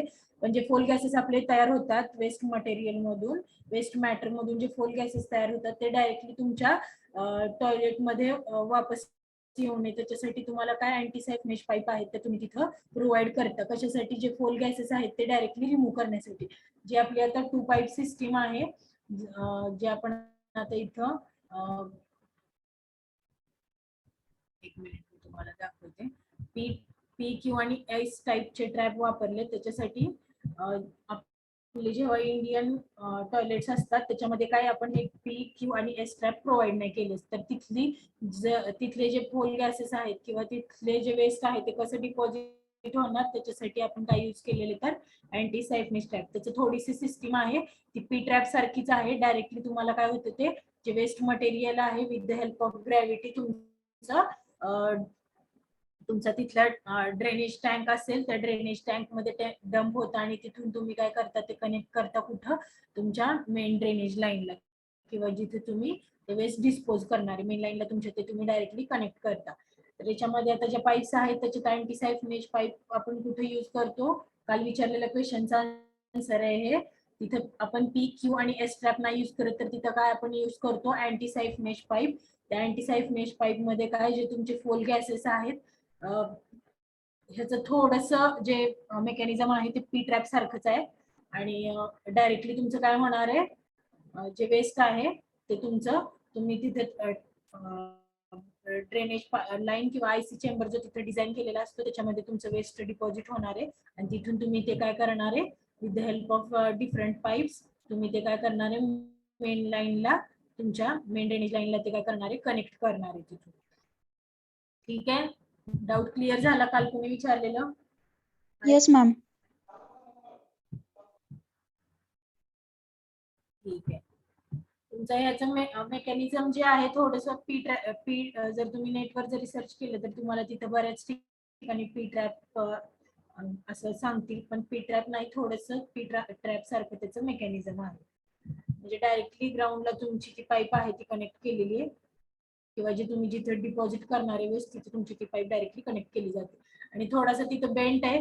तो बेंट कशासाठी तर जे फोल गॅसेस आहेत ते डायरेक्टली आतमध्ये यायला नाही पाहिजे. तुमचं तिथे हायजीन मेंटेन झालं पाहिजे, फोल गॅसेस तुमचे बाहेर पडले पाहिजे त्याच्यासाठी थोडासा त्याला कर्व दिलेला असतो त्यामुळे तो कसा दिसतो तर पी ट्रॅप सारखा.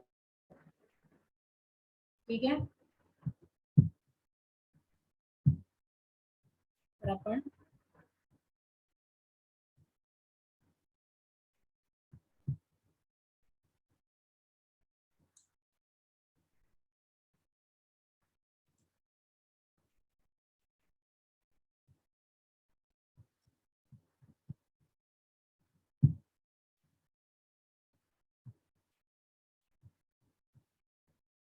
ते वेगवेगळ्या टाईपचे तुम्हाला इथे दाखवलेले आहेत पण याचं काही नाही म्हणजे बाथटब आहेत ते वेगवेगळे प्रकारचे कसे कोणते कोणते आहेत ते दाखवलेले. वॉश बेसिन्स असतील त्याचे वेगवेगळे टाईप आहेत. तुमची जशी डिझाईन आर्किटेक्चरल डिझाईन जसं चेंज होईल तसं ते तुमचं त्याचे जे फिटिंग्स आहेत ते तुम्हाला थोडेफार चेंज करावे लागतील. ते मग कसं कशावरती डिपेंड आहे तुमची इकॉनॉमी आणि तुम्ही किती खर्च करू शकता त्याच्यावरती. एसिंग्स आहेत हे किचन मध्ये आपण यूज करतो त्याचे पण वेगवेगळे टाईप आहेत तुम्हाला इथं आणि युरिनल्स आहेत street urinals, public toilets, ladies toilet आणि जेंट्स टॉयलेट. त्याचं प्रत्येकाचं डिझाईन आहे वेगवेगळे. Water closets and sisters.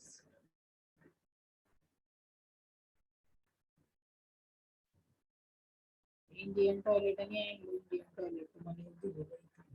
तर आपण काल बघितलं one pipe system, two pipe system. आता नेक्स्ट बघा the fully ventilated one pipe system. आता याच्यामध्ये काय आहे बघा, large number of sanitary appliances in a ranges each strap with anti-siphon or vent pipe connected to discharge pipe in a direction of flow of water at a point between 75 to 450 mm from the trap ground. बघा कसं आहे याचं mechanism.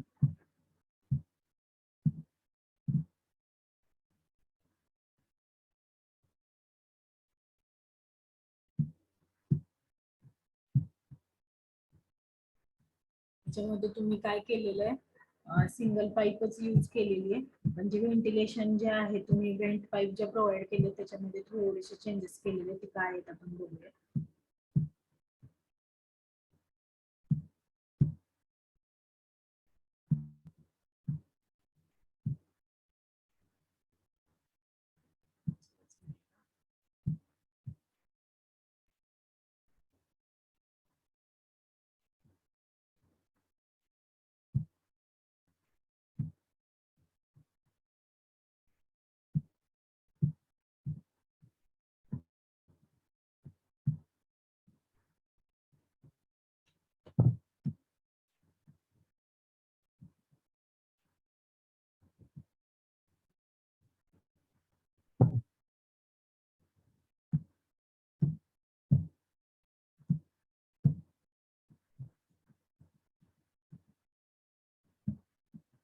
इथेच बघा तुम्हाला दिसतंय का जे आपले large number of sanitary appliances आहेत. आपलं जे सपोज बिल्डिंग आहे, बिल्डिंगची म्हणजे अपार्टमेंट असेल, आपण आता सिंगल हाऊस साठी बघत होतो.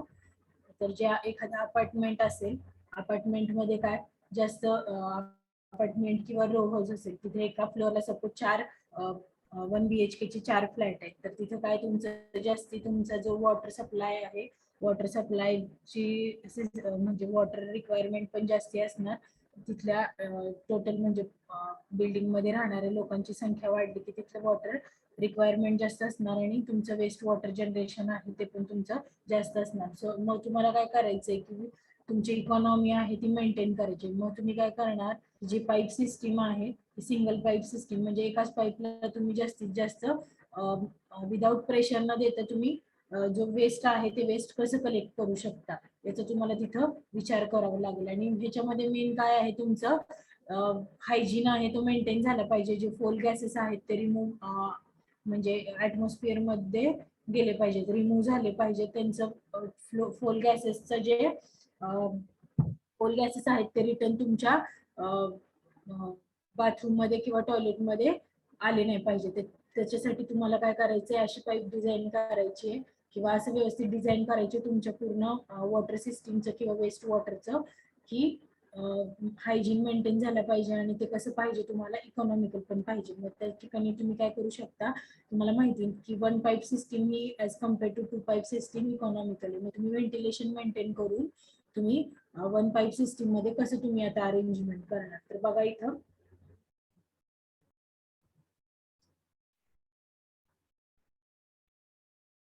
तुम्हाला इथं काय केलेलं आहे, इथे जे तुमचे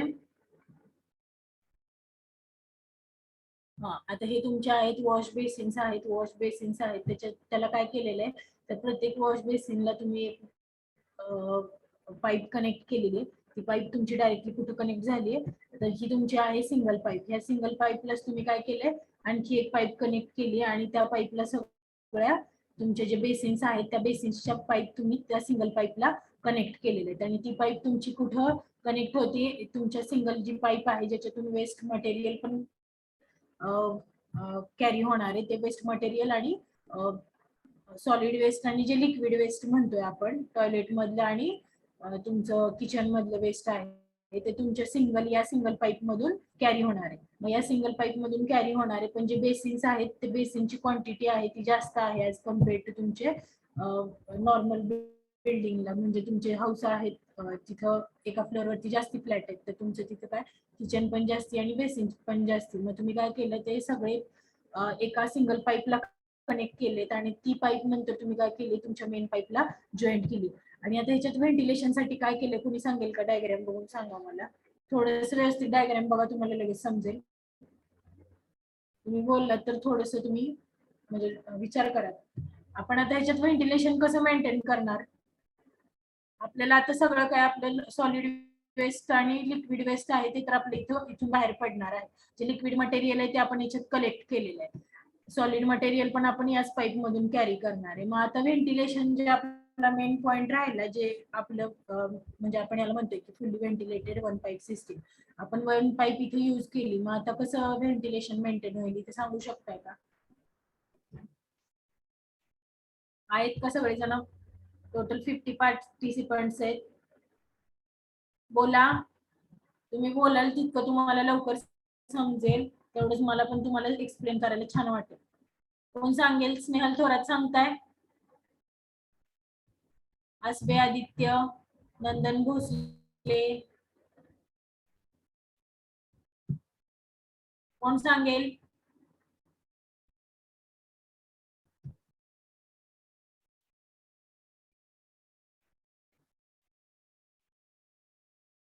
यस नो काहीतरी बोला. ज्यांची नावं घेतली त्यांनी तर ऍटलीस्ट रिप्लाय देत चला, म्हणजे कळेल मला तुम्ही आहे की नाही. जॉईन असंच होणार असेल तर काही प्रॉब्लेम नाही, तर तुमचंच नुकसान आहे तिथे. मॅम ते वरती एअर वेंट आहे त्याच्याने. हा करेक्ट. तर तुम्ही आता याच्यात व्हेंटिलेशन कसं मेंटेन करणार आहे, तर तुमचा इथं जे मेन पाईप आहे तिथे तुम्ही वरती ओपन ठेवलेले आहे. सो तुमचं काय होणार आहे, जे फोल मॅटर आहे, जे फोल गॅसेस आहे ते तुमचे डायरेक्टली ऍटमॉस्फिअरला रिलीज होतील इथून. लक्षात येतंय? मग आपण याला काय म्हटलेलं आहे, fully ventilated one pipe system. पण आपण जी मेन पाईप आहे ज्याच्यातून आपण वेस्ट आणि वॉटर वेस्ट आणि सॉलिड वेस्ट कॅरी करणार, त्याच्यावरती टोटल लोड दिलेला नाहीये. आता याच्यामध्ये तुम्हाला इथे फक्त बेसिन्सचं दिलेलं आहे आणि इथं इकडच्या साईडला बेसिन्सचं दिलेलं आहे, इथे तुम्हाला टॉयलेटचं दिलेलं आहे. टॉयलेटसाठी काय, जे टॉयलेट्स आहेत त्याला एक पाईप कनेक्ट करून आपण डायरेक्टली ती इथं आपल्या मेन पाईपला कनेक्ट केली. आणि अशा ठिकाणी जेव्हा आपण डिझायनिंग करत असतो तेव्हा आपण प्रत्येक, तुम्ही अपार्टमेंट जरी बघितलं तर जे टॉयलेट्स आहेत ते एका खाली एक असतात, किचन्स आहेत त्याचं पण एका खाली एकच असतात. तसंच ते डिझाईन केलेलं असतं, कारण आपल्याला काय जी ड्रेनेज सिस्टीम आहे ती व्यवस्थित तशी प्रोव्हाइड करायला यायला पाहिजे त्यासाठी.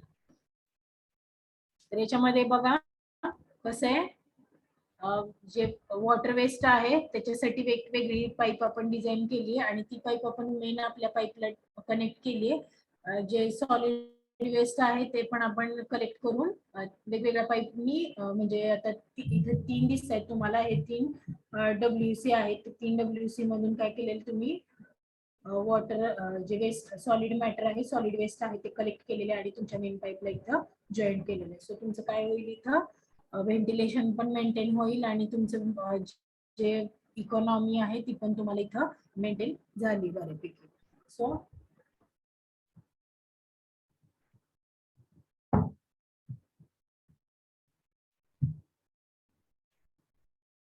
इथपर्यंत कुणाला काही डाऊट आहे फुली व्हेंटिलेटेड वन पाईप सिस्टीम मध्ये?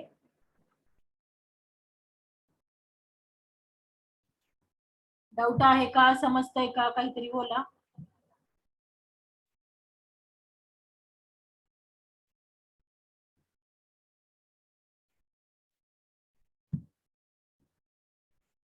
पन्नास मधले एक जण सुद्धा बोलत नाही, असं कसं?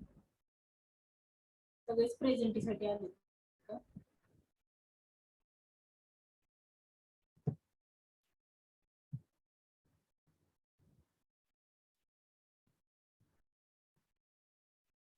आकांक्षा आणि दत्तामाने या दोघांनीच ठरवले बोलायचं, बाकीच्यांना बोलायलाच येत नाही. बाकीचे फक्त असेच लेक्चर करायला आलेत का?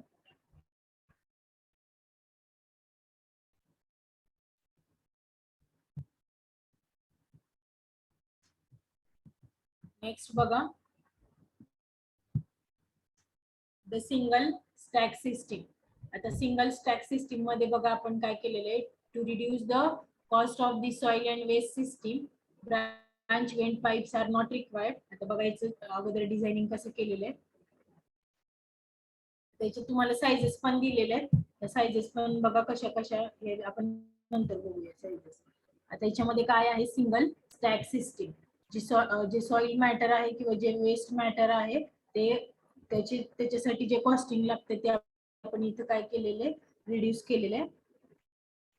तर हे कसं काय, आपण आपली इकॉनॉमी मेंटेन करण्यासाठी आपण ही सिस्टीम डिझाईन केलेली आहे. आता ह्याच्यामध्ये काय, branch vent pipes are not required. जे व्हेंट पाईप आपण single pipe system, double pipe system, याच्यामध्ये जे आपण व्हेंट पाईप्स यूज केलेले आहेत त्या इथं आपण व्हेंट पाईप काय केलेले आहेत, नाही यूज केले. डायरेक्टली तुम्ही काय केलंय, वरती जे ओपनिंग आहे ते ओपन ठेवलेले आहे आणि त्याच्याने काय होईल, तुमचे जे फोल मॅटर आहे ते डायरेक्टली रिलीज होईल ऍटमॉस्फिअरला. सो तुम्ही इथं काय केलेलं आहे, व्हेंट पाईप आहे ती यूज नाही केलेली सिंगल स्टॅक सिस्टीम मध्ये. The trap water seals on the waste trap must be. आता हे तुम्हाला साईज दिलेले आहेत, हे तुम्ही लिहून घ्या. आणि इथं बघा कसं कसं केलेलं आहे. जी तुमची पाईप आहे ती मेन पाईप आहे, सिंगल पाईप सिस्टीम सारखंच. जे तुमचं वेस्ट आहे ते तुमच्या सिंगल पाईप मधून काय होणार आहे, कॅरी होणार आहे.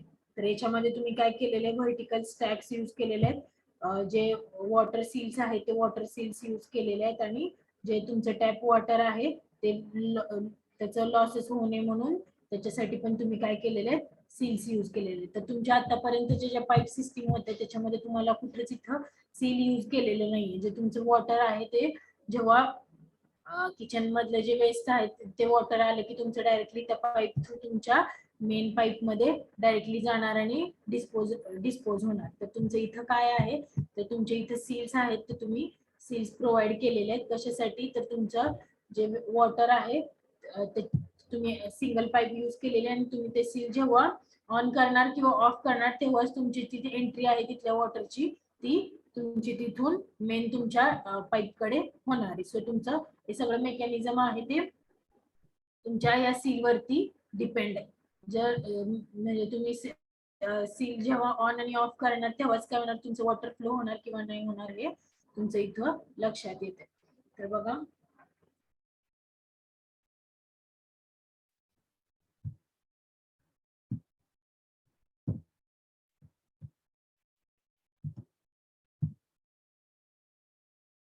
तर इथं तुमचं बेसिन आहे. बेसिनचं डायरेक्टली कनेक्शन तुमच्या मेन पाईपला आहे. इथे तुमचं काय आहे डब्ल्यूसी आहे. तुमच्या डब्ल्यूसीचं मेन कनेक्शन आहे ते तुमच्या मेन पाईपला आहे, पण तुम्ही काय केलंय तिथं सील प्रोव्हाइड केलेलं आहे. इथं तुमचं बेसिन आहे, इथं बाथ आहे, इकडच्या बाजूला डब्ल्यूसी आहे.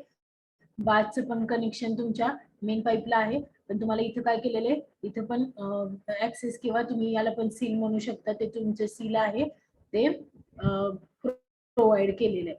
इथे सिंक आहे, सिंकचं डायरेक्टली तुम्हाला इथं कनेक्शन दिलेलं आहे आणि तुम्हाला इथं खाली सील प्रोव्हाइड केलेलं आहे. तर हे सील कशासाठी प्रोव्हाइड केले, तुम्ही जेव्हा ते तुमचा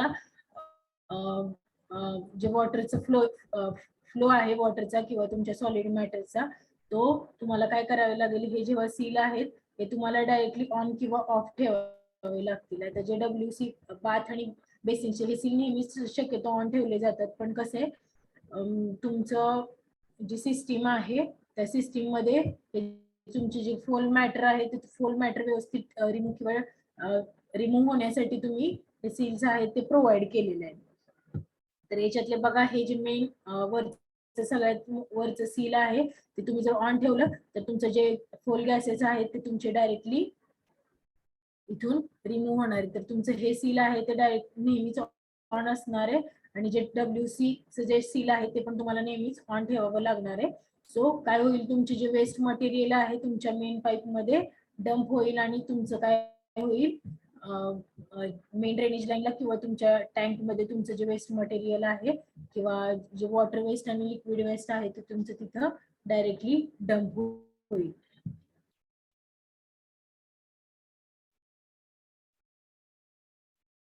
इथे तुम्हाला जे साईज दिलेले आहेत त्या साईज बघा कशा कशा आहेत. तर वॉटर सील आणि वेस्ट ट्रॅप आहेत ते 76 mm डीप आहेत. ब्रांच पाईप्स आहेत त्या ब्रांच पाईप्स 18 to 19 mm आणि बेसिन्सच्या ज्या आहेत ते 20 to 120 mm पर मीटर आणि डब्ल्यूसीच्या ज्या आहेत ते 18 mm च्या आहेत. सॉरी, हे ब्रांच स्लोप्स दिलेले आहेत तुम्हाला. ब्रांच स्लोप्स किती आहेत, तर स्लोप कसा 80 to 19 mm पर metre, basin 20 to 120 mm per meter, WC 18 mm per meter आणि vertical stack at 200 mm below the center of the WC branch connection. आता याच्यात vertical stack जो प्रोव्हाइड केलेला आहे तुम्हाला दाखवलेला. आता याच्यात हॉरिझॉन्टल पाईप्स आहेत आणि व्हर्टिकल पाईप्स आहेत तुमच्या टोटल. तर ते 200 mm below the center of WC. आता इथे WC बघा,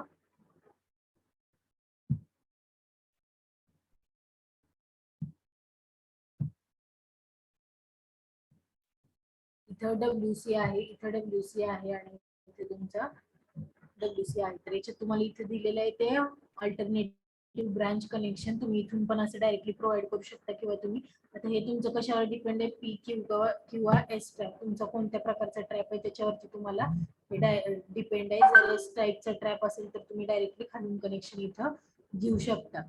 तर आता बघा याच्यामध्ये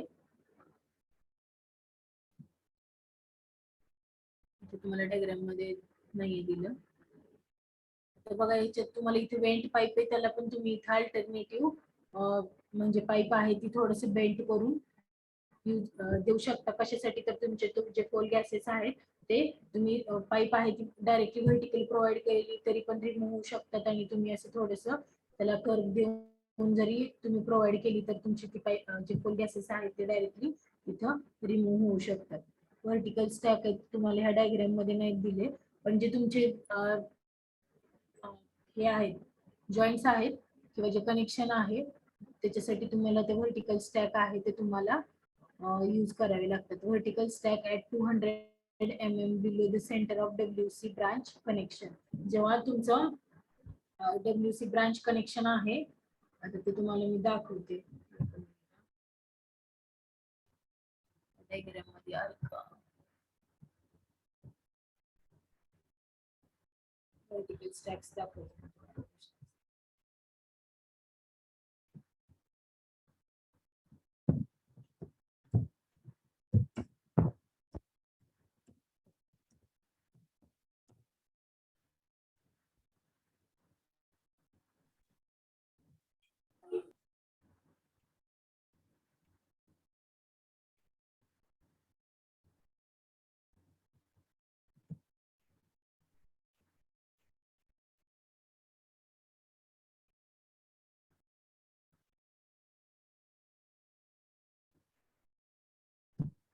एकच मिनिट.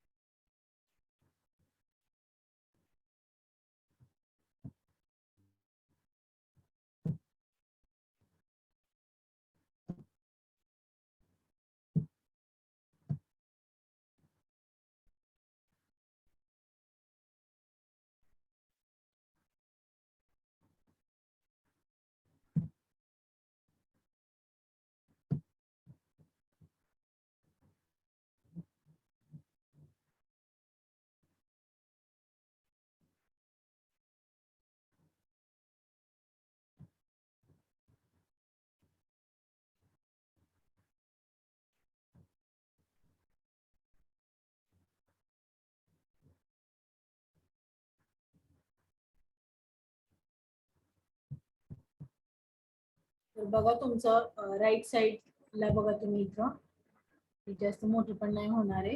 जे तुमचं टॉयलेट आहे त्याच्या खाली तुम्ही काय केलेलं आहे तुमचे व्हर्टिकल पाईप्स प्रोव्हाइड केलेले आहे. त्याला काय म्हणलंय तुम्ही व्हर्टिकल स्टॅक किंवा तुम्ही त्याला काय म्हणू शकता सॉइल स्टॅक. जे व्हर्टिकल पाईप प्रोव्हाइड केलेली आहे तुमची हे तुमचं जे वेस्ट आहे टॉयलेट मध्ये ते तुम्ही या पाईप थ्रू कलेक्ट करून तुम्ही काय करणार आहे तुमच्या मेन पाईपला किंवा जी सॉइल पाईप आहे किंवा सॉइल स्टॅक आहे त्याच्यामध्ये तुम्ही काय करणार आहे डंप करणार आहे किंवा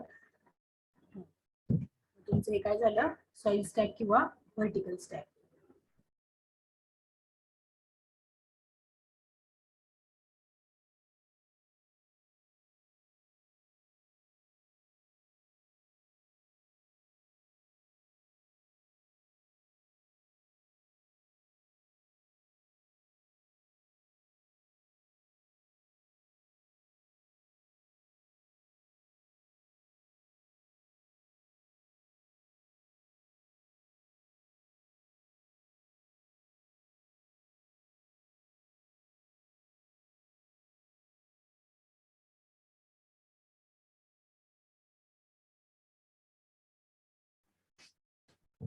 समजलं व्हर्टिकल स्टॅक म्हणजे काय? जे आपण सॉइल पाईप यूज केलेले आहे तेच म्हणजे काय तुमचं व्हर्टिकल स्टॅक आहे.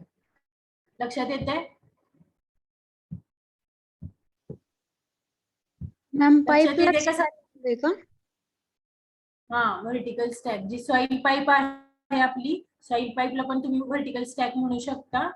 म्हणजे सगळ्याच केसेस मध्ये तुम्ही त्याला व्हर्टिकल स्टॅक नाही म्हणू शकत. जी सिंगल सिस्टीम आहे तुमची त्याच्यामध्ये तुम्ही काय केले जे व्हर्टिकल पाईप आहे त्याला तुम्ही स्टॅक म्हटलेलं आहे. सो जे तुमचं वेस्ट आहे म्हणजे जी पाईप आहे जी तुमच्या कशा खाली जे तुमचं टॉयलेट आहे